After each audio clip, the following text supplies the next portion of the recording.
Hello friends and welcome to this other video. Les amis, la guerre en Ukraine et nous suivons l'actualité et surtout nous essayons sur une autre plateforme de déconstruire les différents mensonges contenus du fait que nous aussi, on a les informations sur le terrain. Il y a des personnes présentes sur le terrain qui nous fournissent d'autres informations.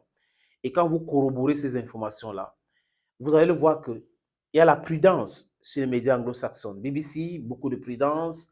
ABC, CBS, CNN, beaucoup de prudence. Mais par contre, sur cette chaîne, plus précisément, il n'y a pas de prudence. C'est-à-dire que ils font comme si on était on était au cinéma. On était à Hollywood, au Camwood, quelque chose comme ça, ou à Hollywood. Les amis, c'est pas parce qu'on voit les films de guerre tournés par les Américains qu'on va penser que la vraie guerre se passe comme dans le film. Non. Il y a les réalités du terrain. Ce n'est pas une histoire de précipitation. C'est-à-dire que vous ne pouvez pas rester parce que vous avez fait la guerre X, Y, vous commencez après dire que, voyez, non, compte tenu de la pluie qui va tomber, de ce qui va faire, vraiment, l'information qu'on a, c'est que si tu tues ou tu tapes sur une personne, l'autre, non. C'est pas comme ça. The war is fought on the battleground. It is on the battleground that you have these different realities. Not on TV, not in a way of trying to discourage the Russians and all that, encouraging the Ukraine. It is des choses vraiment terribles. On a formé 15 000 Ukrainiens. C'est ce qu'ils disent, hein?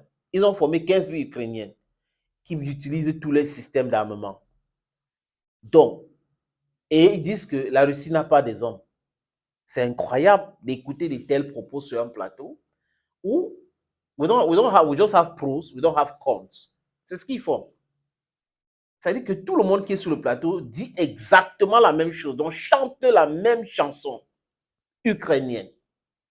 La même ukrainienne qui a fait la première mobilisation, deuxième mobilisation, troisième mobilisation, quatrième mobilisation, et les gens sont découragés aujourd'hui, ils ne le disent pas. Il y a certains journalistes de temps en temps qui viennent sur leur plateau qui disent certaines vérités à ces gens-là. L'Ukraine n'a plus d'armée. Ils n'ont plus suffisamment de forces. Donc, ça veut dire que s'il y a des gens sur le terrain qui se battent aujourd'hui, ce sont les mercenaires américains, britanniques, français qui sont là. C'est une réalité. Maintenant, il faut que les gens soient courageux, envoyer les troupes directement là-bas pour faire la guerre. Comme ça, on va voir. Mais entre-temps, c'est l'Ukraine qu'on est en train de détruire. Je ne suis pas pour la guerre. Je suis pour la paix. Je suis pour les négociations. Je ne suis pas un va-t-en-guerre. Donc, tout ce que je fais ici, c'est pour dire, il y a une autre option. Pourquoi tout le monde, c'est la guerre, la guerre, la guerre, la guerre? Personne ne parle de diplomatie, personne ne parle de négociation.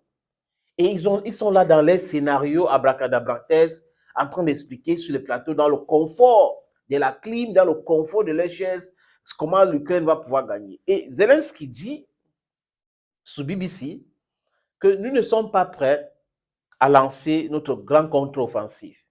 Et des experts disent que s'ils partent en confrontation, ça sera catastrophique pour eux. Parce que s'ils ratent et que la Russie réussit à décimer les forces russes, ukrainiennes, lors de ces contre-offensifs, ça sera catastrophique pour l'avenir. Et que ça peut décourager les financiers de la guerre en Ukraine, dont les Occidentaux qui envoient l'argent et les armes. Mais seulement, quand ils parlent, ils ont l'impression que la Russie est en train de dormir, la Russie ne réfléchit pas, les pays qui sont avec la Russie, qui soutiennent la Russie, ne leur donnent pas les renseignements supplémentaires qu'ils ont, et que la Russie, c'est un très grand pays avec des satellites comme eux, donc ils ont toutes les informations nécessaires. Mais ils se comportent comme si la Russie, c'était un petit pays en Afrique qui n'a pas la capacité de pouvoir avoir des informations à temps réel. Non, il y a des réalités de la guerre. Maintenant, la réalité, c'est qu'on est en train de détruire l'Ukraine. La réalité, c'est que l'Ukraine a mobilisé ses hommes une fois, deux fois, trois fois, quatre fois. La réalité, c'est que les gens ont fui l'Ukraine. La réalité, c'est que l'Ukraine n'a pas 50 millions d'habitants. L'Ukraine n'a pas aujourd'hui plus de 30 millions qui sont sur ces terres. Comprenez un peu qu'il y a des vieilles personnes dedans. Donc, tout le monde ne peut pas combattre. Et comme les Occidentaux ont voulu une guerre d'usure, la Russie est donc entrée dedans, c'est en train de les épuiser. Les choses sont chères, l'inflation partout, c'est galopant. Et Ils ne comprennent pas. Les faucons ne comprennent pas, les amis. Ils ne comprennent pas pourquoi. Ou ils ne veulent pas comprendre. C'est parce que, à travers cette guerre, ils se font beaucoup d'argent. Parce que les sociétés d'armement en Europe, qu'est-ce qu'ils font? Ils fabriquent des armes. Mais ils ne fabriquent pas les armes pour les beaux yeux de l'Ukraine. Les États qui donnent achètent. Parce que sinon, ils vont faire faillite. Ils vont faire banqueroute. Donc, il y a des faucons à Washington, les faucons à 10 Downing Street, les faucons à l'Élysée, les faucons à Berlin. Tous ces gars, ils veulent la guerre parce qu'ils sont en train de s'enrichir. Et notre ami Zelensky ne voit pas cela. Quel est un pays? C'est-à-dire que ça fait près de 2 ans que ce pays ne tourne pas normalement. Et que les gens vont continuer comme ça. Une guerre des yeux, ça veut dire que le désordre permanent dans votre pays, on peut geler ce conflit et que ça revient en force demain. Est-ce que c'est ce que vous voulez? Ce n'est pas ce que vous devrez chercher. Il faut chercher à mettre un terme à cela. Et on parle avec ses ennemis, pas qu'avec ses amis. Et pour régler un problème, on doit parler. L'extrémisme ne règle aucun problème. On doit parler. Les amis, je vous suggère de regarder ce film tourné par le réalisateur David Pujadas. Bref, c'est le scénario, il veut tourner. Voilà, que je ramène ça comme ça. Ils sont en train de vouloir tourner un film et Pujadas et ses amis sur le plateau ont déjà écrit les scénarios. Ils ont jusqu'à 4 scénarios. Et pour ces 4 scénarios, la Russie est perdante. Oui, la Russie est perdante. Il n'y a pas de 5e ou de 6e scénario. Donc, ils vont tourner leur film. Pendant ce temps, on est en train de parler de la guerre. Je vous suggère de regarder cet extrait. Les 4 scénarios de la contre-offensive ukrainienne imminente et qui mobilise évidemment tous les esprits depuis plusieurs jours et même plusieurs semaines. Dans vos esprits, pas tous les esprits. Des scénarios militaires et leurs conséquences politiques. Donc, lequel vous semblera le moins plausible, lequel vous semblera peut-être le plus probable? Est-ce qu'il y en a un qui sera oublié? Est-ce qu'il faudra combiner les deux? En tout cas, c'est important d'arriver à dresser des lignes de force pour bien percevoir les enjeux de ce que sera cette contre-offensive. On a pas mal d'images à vous montrer par ailleurs, mais voyons d'abord les 4 scénarios, ce qui nous attend, les champs du possible, dans ce qui nous attend avec cette contre-offensive. Voici les indispensables avec Justine Frécy. Bonsoir Justine. Bonsoir David, bonsoir à tous. Alors, quel est le premier scénario?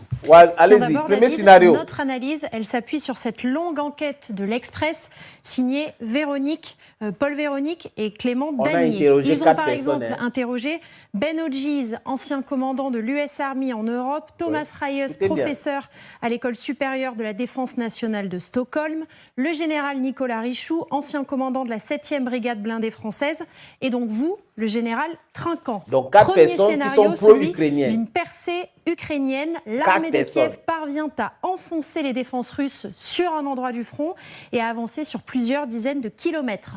Le général Ben Hodges juge cette possibilité parfaitement envisageable. S'ils se sont bien préparés, ils s'en sortiront. Donc, les chars, si se sont bien préparés, allemands et les autres équipements occidentaux lourds reçus depuis le début de l'année sont supérieurs au matériel russe. Ce serait non pas une victoire, mais un coup très dur porté aux Russes et un avantage très important pris sur eux, parce que cela montrerait aussi aux Occidentaux que les livraisons d'armes donnent des résultats et qu'il faut continuer. Et vous ajoutez, général Trinquant, que cela permettrait aux forces ukrainiennes de se dire que tout reste possible pour de futures offensives. Dernier point, l'endroit le plus propice selon cette enquête, eh bien, c'est à Zaporizhia, parce que c'est une grande plaine sans obstacle naturel. Le nucléaire. Donc, c'est le premier scénario, on va l'écrire en gros, une percée ukrainienne. Voilà pour le scénario numéro 1. Le deuxième scénario, Justine, c'est celui de l'effondrement du front russe. Oui, c'est celui qu'on évoquait hier sur ce plateau, celui d'un choc tel que l'armée russe s'écroulerait. Dans ce scénario, en plus de percer les défenses russes et d'ouvrir une brèche, l'armée ukrainienne parviendrait, par exemple, jusqu'à la mer d'Azov et couperait donc les troupes russes en deux.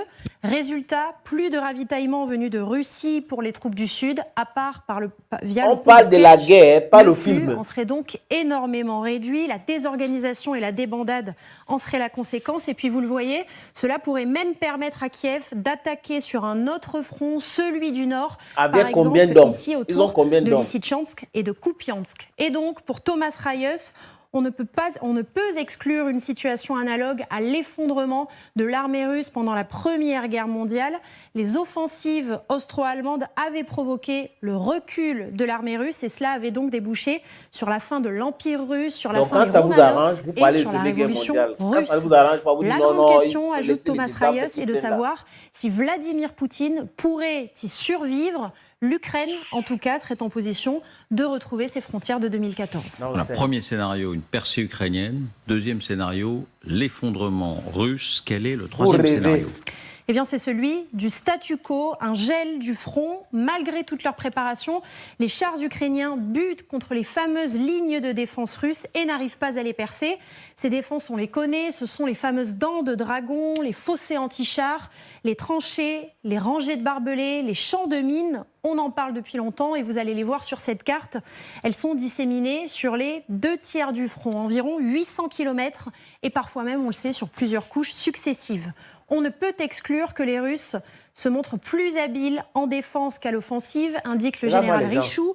Alors que se passerait-il dans ces cas-là? Mais entrer en guerre avec la Russie pour régler le problème. Et cela jouerait contre Kiev. À long terme, le risque serait que la guerre se transforme en conflit gelé, comme dans le Donbass entre 2014 et 2022. Cela permettrait à la Russie de se renforcer avant de relancer les hostilités dans quelques années, continue le général Richoux. Cela pourrait aussi décourager les opinions occidentales dans leur soutien à l'Ukraine. Ils sont déjà découragés. Un quatrième scénario, lequel ?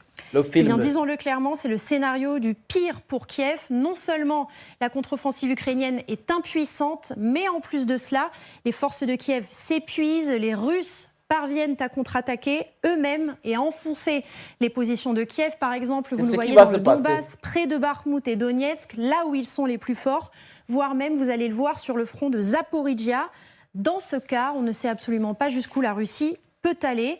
Disons-le clairement, c'est le scénario le moins probable. C'est peu crédible à court terme, indique même Thomas Reyes. Les Russes sont épuisés militairement et n'ont pas suffisamment de réserves pour lancer une attaque d'ampleur. La Russie n'a pas suffisamment de réserves pour lancer, mais l'Ukraine a suffisamment de réserves. Depuis 9 mois sur Bakhmout, indique le général Richoux. Et par ailleurs, les dissensions de l'armée russe n'ont échappé à personne. Voilà, David, pour ces 4 scénarios. Voilà, les amis. 4 scénarios. Et pour eux, le 4e scénario est peu probable. Parce que la Russie n'a pas d'hommes. La Russie est faible. Prigojine est en train de critiquer l'armée russe. L'armée russe a ceci. L'armée russe n'a plus des hommes. Ils sont sérieux. On parle de la fédération de la Russie. On n'est pas en train de parler de la France. On n'est pas en train de parler de l'Angleterre. On n'est pas en train de parler d'un petit pays. On parle de la Russie. Et vous venez sur un plateau, faites des élucubrations, que la Russie n'a plus d'hommes, ils sont découragés. Et c'est Ukraine. Ce sont des Ukrainiennes qui ne sont pas découragées. En 4 mobilisations, le 5e ne marche pas. Pourquoi? Pourquoi vous ne dites pas cela? C'est de ça qu'il est question. Quand on voit les va-t-en-guerre, ça veut dire qu'ils choisissent des choses qui les arrangent. Ils pompent les oreilles des gens. Et quand vous venez déconstruire ou dire votre vérité sur leur mensonge, il va y avoir des gens qui vont venir avec des injures. Mais ça ne peut pas nous décourager, les amis. Ça ne devrait pas nous décourager. Parce que ça nous apprend beaucoup de choses. Ça nous apprend beaucoup de choses, c'est ce qui arrive en Ukraine aujourd'hui. Ce qui arrive en Europe aujourd'hui. Ça nous enseigne, les amis. Et on comprend aujourd'hui que même si ces médias mensonges nous bouent les oreilles avec des mensonges ou des contre-vérités, nous devons rester droits dans nos bottes parce que la vérité triomphe toujours. Tous ces scénarios-là, premier scénario, effondrement de la mer russe, effondrement de la mer russe. Ils prennent l'exemple sur la Première Guerre mondiale. Mais ils refusent de prendre l'exemple sur la Deuxième Guerre mondiale. Ouais, comment? Ils disent des choses quand ça les arrange. Et quand la Russie prend l'exemple, non, vraiment, c'est pas... Non. Dans cette guerre, il y a trop de propagande. Et c'est ça qui fait en sorte que la guerre continue. C'est ça qui fait en sorte que l'Ukraine reste en état de destruction permanente. C'est de ça qu'il est question. Mais les gens peuvent penser autrement, non? Où est le bon sens? Les amis, it was a pleasure having you watch this other video on this platform. Thank you. God bless you. Bye-bye.